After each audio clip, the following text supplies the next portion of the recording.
Hi friends, நம்ம நிவிஸ்கால பாத்தீங்கன்னா இது வந்து மிளகாங்க.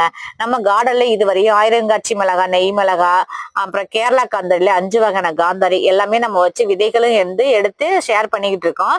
அதே இல்லாம இது இது வந்து ஒரு 7 பக்கெட்ல வந்து நம்ம மிளகா வச்சிருக்கோங்க. இது எதுக்குன்னா நம்ம மாதம் மாதம் நமக்கு மிளகா பொடி நம்ம சமையலுக்கு எடுக்கணும். நம்ம இதுமே கடையில போய் வாங்க வேணாம். எல்லாமே நம்ம கார்டன்லயே நம்ம ஆர்கானிக்கா விளைய வச்சு நம்ம எடுத்து பொடி ரெடி பண்ணிக்கிறோங்கிறதுக்காக நான் இது ரெடி பண்ணிருக்கேங்க.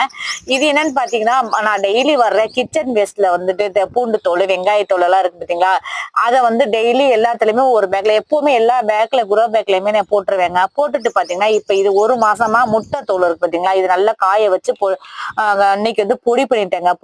நல்லா தூளா பொடி பண்ணிட்டு எல்லாத்துலயுமே கொஞ்சம் கொஞ்சமா போடும்போது அது இப்ப பூ காய் வர சீசல் இந்த மாதிரி போட்டோம்னா நிறையவே சூப்பரா இருக்குங்க அதோடைய குரோத்.